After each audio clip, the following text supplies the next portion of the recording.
अस्सलामुअलैकुम। तो आज का हमारा टॉपिक है फोरकास्टिंग। तो फोरकास्टिंग हमारे पास होती क्या है?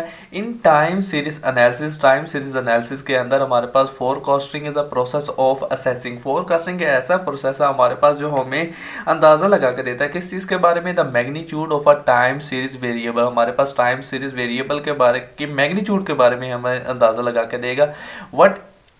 What it will assume at some future point of time के some future point of time में इसने कौन सी मैग्नीट्यूड अज्यूम करनी, तो उसके बारे में हमने ये अंदाज़ा लगा के दे रहा होगा। तो इससे हम बेस्ड किसके ऊपर हमारी होती है टाइम फोरकास्टिंग, तो हम कहते हैं कि forecasting is based on assumption. यानी कि एक अजम्पशन है, वो क्या है कि हमारे पास जो that the past pattern and behavior of variable past pattern and behavior of variable will continue in the future। यानी कि जो past pattern हमारे पास बन के आ रहा है, जो behavior of variable है, वो हमारे पास कंटिन्यू रहेगा इन फ्यूचर में। यानी कि अगर किसी चीज़ की प्रोडक्शन यानी कि किसी चीज़ की सेल ही हो रही है, कोक की सेल हो रही है, या हमारे पास स्ट्रिंग की सेल हो रही है पाकिस्तान में, या इस तरह कपड़े की सेल हो रही है किसी मिल के लिहाज से, या प्रोडक्शन बन रही है, फर्टिलाइज़र की सेल हो रही है, तो अब देखें हमारे पास उसने यानी कि पास पैटर्न को देखते हुए, बिहेवियर ऑफ द वेरिएबल देखते हुए, फिर वो ऐसी चीज़ें देखेगा और फिर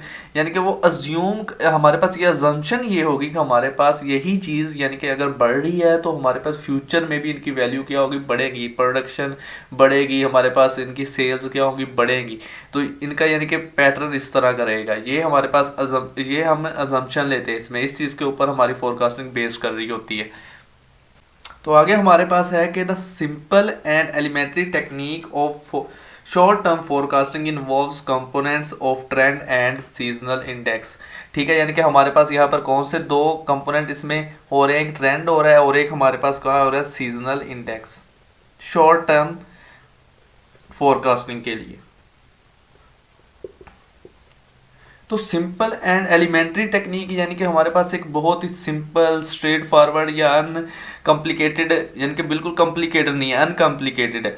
तो वो हमारे पास टेक्निक जो है, जो हमारे पास शॉर्ट टर्म फोरकास्टिंग के लिए यूज होगी, उसमें हम इन्वॉल्व करते हैं ये दो component, trend and seasonal index. अगर अब मैं forecasting for a period of 1 year और लेस, अगर हमारे पास फोरकास्टिंग हम कर रहे हो 1 ईयर की या उससे लेस की, तो उसे हम कैसे कर सकते हैं, can be made by projecting either the least square equation obtained from the forecast of trend values or the centered moving averages to obtain forecast of moving averages value।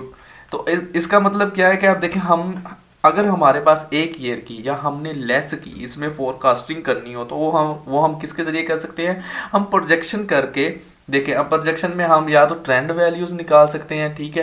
तो ट्रेंड वैल्यूज को आपको वो कहता है किसके जरिए आप निकालने, आप मेथड ऑफ लीस्ट स्क्वायर जो हमारे पास हमने पीछे किया, यानी कि लीस्ट स्क्वायर इक्वेशन फिट करके उसके जरिए आप ऑब्टेन कर सकते हैं ट्रेंड वैल्यूज को। या आपने देखें, आपने एक और मेथड भी किया था, उसमें आपने सेंट्रल मूविंग एवरेजेस निकाली थी, ठीक है। तो आप सेंट्रल मूविंग एवरेजेस के जरिए से फिर आप इसे भी ऑब्टेन कर सकते हैं। सेंट्रल मूविंग एवरेजेस के साथ आपको क्या ऑब्टेन होगा, आपको पता है, जब सेंट्रल मूविंग एवरेज हम निकालते तो हमारे पास वैल्यूज आती थी ट्रेंड एंड इनरेगुलर, इनका कंबाइन इफेक्ट आता था। और जब हम लीस्ट निकालते थे तब हमारे पास क्या आता था, तब हमारे पास ट्रेंड कंपोनेंट आता था। तो हमें पता है कि हमने जब शॉर्ट टर्म फोरकास्टिंग करनी है तो हमें ये दो कंपोनेंट चाहिए इसमें, ठीक है। तो अब देखें, अगर मैं सेंट्रल मूविंग एवरेजेस निकालूं तब भी मेरे पास ट्रेंड कंपोनेंट आ रहा है, और अगर मैं ट्रेंड निकाल यानी कि लीस्ट स्क्वायर इक्वेशन यूज करूं तब भी मेरे पास ट्रेंड आ रहा है। तो अब मूविंग के जरिए निकालें या लीस्ट स्क्वायर के जरिए, इसमें से निकाल सकते हैं।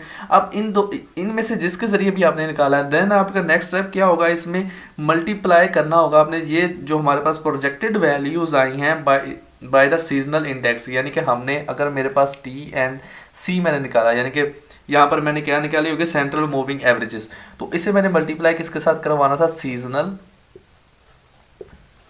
इंडेक्स के साथ।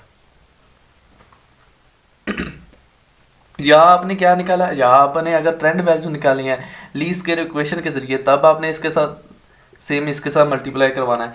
या आप ऐसे निकाल के करवा सकते हैं, या आप ऐसे कर सकते हैं इसमें।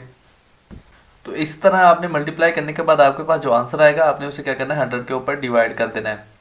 तो आप यहाँ पर आप क्या कर रहे हैं, यहाँ पर आप कर रहे हैं मल्टीप्लाई प्रोजेक्टेड वैल्यूज को, सिंगल वैल्यू नहीं है, वैल्यूज है आपके पास, ठीक है, by the seasonal index for that period, जिस पीरियड के लिए निकालना है उसके पास, यानी कि आपके पास यहाँ पर अगर 2001 की मंथ के लिहाज से वैल्यू दी गई है, तो जिस मंथ के लिए आपने निकालना है उस मंथ की आगे आपके पास इंडेक्स की वैल्यू है, उसके ऊपर आप करेंगे डिवाइड और मल्टीप्लाई करेंगे और उसके बाद में 100 पर डिवाइड कर देंगे।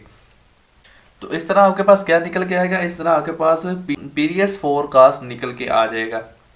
अब it is relevant to note that it is very difficult to forecast cyclical and irregular movements, क्योंकि आपने देखा, आपने यहाँ पर भी गौर किया होगा, उसने सिर्फ दो आपको कहा था कंपोनेंट हमारे पास शॉर्ट जब हम करते हैं टर्म फोरकास्टिंग उसमें यूज होते हैं, लेकिन इसमें उसने क्या दो नहीं किए थे, एक इरेगुलर और इसने एक साइक्लिकल। तो इरेगुलर और साइक्लिकल इसने इसमें इंक्लूड नहीं किए।